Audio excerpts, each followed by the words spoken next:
नमस्कार मित्रों। आज हम लोग बात करने वाले हैं फिर कुछ मोटिवेशन की। क्योंकि परीक्षा नज़दीक आ गई है, पढ़ाई तो कर ही रहे हैं, उसके वीडियोस तो बन ही रहे हैं, लेकिन उसके साथ साथ हमको कुछ ऐसी स्ट्रेटेजी भी बनानी पड़ेगी जिससे कि हम जो कुछ पढ़ रहे हैं उसको अच्छे प्रकार से याद भी कर लें और परीक्षा के समय वो याद आ जाए। तो आज हम बात करते हैं थोड़ी सी कि याद कैसे किया जाए, जो बहुत बड़ी समस्या है। एक अधिकतर बच्चे जो मिलते हैं वो कहते हैं कि सर पढ़ तो लिया लेकिन याद नहीं होता, या याद था लेकिन जब लिखने बैठते हैं या इंटरव्यू में बोलने बैठते हैं तब भूल जाते हैं। तो मेरा ये मानना है कि आपने याद ढंग से नहीं किया। याद ढंग से करें। अब ढंग से कैसे करें, तो आज हम बात करते हैं ढंग से याद करने के 3 फॉर्मूले हैं, रामबाण फॉर्मूले जो मैं कह रहा हूँ। पहला है लिखना, दूसरा है बोलना और तीसरा है मनन करना। कैसे, इसको थोड़ा सा मैं बताऊँ आपको कि याद करने का सबसे पहला जो स्टेप है वो है कि चीज़ें लिखने से ज़्यादा याद होती है। आजकल लिखना बंद हो चुका है। जब से ये मोबाइल आया है और उसमें नए-नए ऐप आ रहे हैं, तो आजकल लिखना बिल्कुल ख़त्म होता जा रहा है। किसी ज़माने में हम पेन और डायरी जेब में रखते थे। आज पेन चला गया, पेन की ज़रूरत ही नहीं पड़ती। डायरी की कोई आवश्यकता नहीं है, मोबाइल में आप सेव कर सकते हो। तो अब क्या होगा, बोलने का भी आ गया कि आप बोलो वो टाइप भी हो जाता है। आप कहीं से इंटरनेट पर या कहीं पे किसी चीज़ देखो तो उसको कॉपी और पेस्ट करके सेव कर लो, तो आपको लिखना तो पड़ता ही नहीं। अब आपने कॉपी पेस्ट करके कहीं पर सेव कर लिया, अब आप उसको याद करने बैठे हो तो वैसे याद नहीं होगा। जो परंपरागत तरीका है याद करने का उसे ही अपनाना होगा। एक पेन और एक पुस्तक, या उसके साथ साथ पुस्तक नहीं हो तो चाहे आप आईपैड में या अपने मोबाइल में देख लें, कंप्यूटर में देख लें, लेकिन पेन हो और लिखने की सामग्री हो, कोई कॉपी हो। देखिए, लिखने से मनोवैज्ञानिक कहते हैं कि लिखने से, मनोवैज्ञानिक भी कहते हैं और आप अनुभव भी कर लेंगे कि जब आप लिखते हो तो डबल काम होता है। लिखते समय आप मन में वो बात भी सामने आती रहती है। जो लिख रहे हो उसका जब इम्पैक्ट पड़ता है, हाथ से लिखना और उसको देखना, तो देखते हुए लिखोगे, बिना देखे तो लिख नहीं सकते। तो उसको देख भी रहे हो शब्दों को और लिख भी रहे हो अपने हाथ से। जब लिखते हो तो आपको दिमाग भी लगाना पड़ता है, सोचना भी पड़ता है। तो सोच भी रहे हो, देख भी रहे हो, तो उसको याद होने का पहला राउंड तो उसी में हो गया है। यानी अगर आप और कुछ नहीं करें तो एक किताब लें और उसकी नकल उतारें। सबसे पहला तरीका याद करने का यही होता है। लिखने का, उससे राइटिंग भी अच्छी होगी, उससे लिखने का आपका जो एहसास है वो भी होगा। तो आप कोई किताब ले लें, उस किताब में जो कुछ लिखा हुआ उसको वैसे वैसे उतार दें।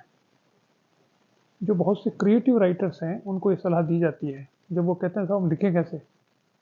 देखिए, ये होता ही है, आप कोई किताब पढ़ें, उपन्यास पढ़ें, तो आपको लगता है ये तो बहुत आसान है, और जब आप वो लिखने बैठो कोई उपन्यास तो आपसे एक लाइन भी नहीं लिखी जाती। तो उसका तरीका बताया विशेषज्ञों ने कि लिखने में अगर आपको असुविधा हो रही है, आप विचार अपने शब्दों में व्यक्त नहीं कर पा रहे हैं, तो जो लिखा हुआ है उसको वैसे वैसे उतार दें। पहले ये प्रैक्टिस करें, सबसे पहली प्रैक्टिस ये होती है कि कोई किताब है, उस किताब को वैसे वैसे लिख के उतारें। आप राजनीति विज्ञान की कोई भी किताब ले लें, उसको वैसे वैसे लिख के उतारें। तो लिखने से याद होने की संभावना बढ़ जाएगी, क्योंकि लिखते समय ही 2 बार तो आपने याद कर लिया है। एक बार तो देखकर, एक बार सोचकर। तो पहला सूत्र है याद करने का कि जितना ज़्यादा हो सके अपने हाथ से लिखें। चाहे कॉम्पिटिटिव एग्जाम, चाहे एमसीक्यू कर रहे हो, चाहे कुछ और कर रहे हो, चाहे कुछ भी याद कर रहे हो, लिख के याद करें। That is first. सेकंड है बोलकर। दूसरा होता है बोलने से। क्यों बोलने से क्या होता है कि आप बोलते हो तो उसको सुनते भी हो। ऐसा तो है नहीं कि आप बोलते हो तो सुन ही नहीं रहे हो। तो आप बोल रहे हो तो सुन भी रहे हो, तो आपके कानों में जो जा रहा है उससे आपको याद होने में सहायता मिल रही है। और आजकल तो बहुत से ऐप आ गए हैं, आप बोलिए उसको, आप रिकॉर्ड कर लीजिए और रिकॉर्ड को सुन लीजिए। फिर खुद की बात को खुद ही सुन लीजिए, खुद की वाणी को खुद ही सुने। उससे बहुत से फायदे हैं।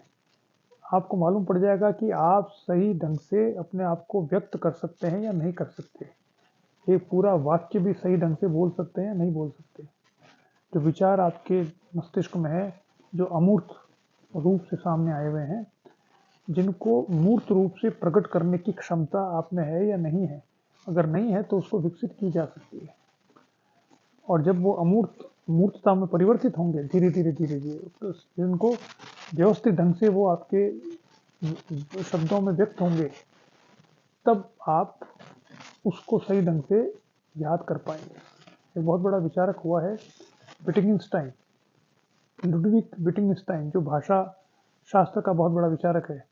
उसने तो यहाँ तक कहा है कि अगर आप जो बात शब्दों में नहीं कह सकते तो आप वहां तक विचार भी नहीं कर सकते। यानी वर्ड्स लिमिट योर थिंकिंग। शब्द जो बोल रहे हो, जो लिख रहे हो, वो अगर आपके पास नहीं है तो आपके पास कोई विचार भी नहीं है। तो दूसरी तरीका है याद करने का। ये तरीके एक्सक्लूसिव नहीं है, अलग अलग नहीं है, या तो ये करो या ये करो, सब एक साथ करना है। पहला लिखना, दूसरा बोलना। बोलने में ये भी हो सकता है अच्छी बात कि आपके पास कोई साथी हो आपको, तो आप बोलकर उसको बताएं याद करने के लिए। वो आपको बताए, आप उसको बताएं। वो आपसे सवाल पूछे, आप उसको जवाब दें। इसीलिए कोचिंग वगैरह में जाते हैं बच्चे, कि वहाँ बहुत से समूह मिल जाता है जिनसे आप बातचीत कर सकें। तो कोचिंग में जो क्लास हो रही है वो तो फायदा ही। कोचिंग के बाहर अगर आपकी मित्रता हो जाती है कुछ आपके साथियों के साथ इस स्तर की कि आप एक दूसरे की सहायता करना चाहते हैं, तो आप बोल बोल कर अपने चीजों को याद कर सकते हैं। तो दूसरा है बोलना। और तीसरा है आपका मनन करना। अब मनन कैसे किया जाता है? मनन ये है कि जो आपने लिखा है या बोला है, जिसको याद करना चाहते हैं, वो आप आंख बंद करके वापिस से उसको सोचिए कि आप वो सोच पा रहे हैं, नहीं सोच पा रहे उस व्यवस्थित ढंग से। जैसे मैं उदाहरण दूं आपको कि आपने एक विचारक प्लेटो याद करना है। अब प्लेटो याद कर लिया, पढ़ लिया आपने, लिख भी लिया, बोल भी लिया, अब आपको याद हुआ या नहीं हुआ?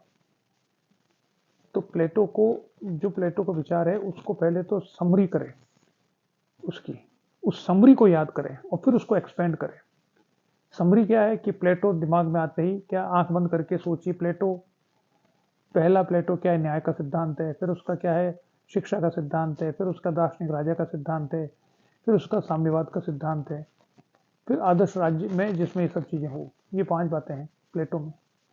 और ये चूंकि विचारक है इसलिए हम कह सकते हैं कि ये उसके फॉर्म, थियरी ऑफ फॉर्म उनको पता होना चाहिए कि वो आदर्शवादी विचारक कैसे है। आंख बंद करके सोचिए, ऐसे अंगुली में आपको याद होने चाहिए। फिर आप इस 5 बातें जो मैंने बताई उसको एक एक को आगे बढ़ाइए, एक्सपांड कीजिए। कि न्याय का सिद्धांत क्या है? कि 3 न्याय के सिद्धांत उस समय थे। वो तीनों कौन कौन से थे? ये थे थ्रेसिमेकस, क्लोका, सेफलस ये कह रहे थे। पॉलीमार्कस ये कह रहा था। उसकी आलोचना क्या थी? फिर प्लेटो ने क्या बताया है न्याय का सिद्धांत? तो ये आपको याद होना चाहिए। अगर आप एग्जाम दे रहे हैं सीरियसली, तो जो सिलेबस है उसको, जितने भी शब्द हैं सिलेबस में, उन सबको ऐसे याद किया हुआ होना चाहिए। एग्जाम तक आते आते ऐसे अंगुलियों पे होना चाहिए। तो ये तो आपके पास कम से कम हो। फिर उसके बाद में एमसीक्यू और दूसरी बातें तैयारी तो वो तो कर ही रहे हो आप, वो करते रहो। उसमें भी जो आप याद करना चाहते हो उसको इस प्रकार से याद करें,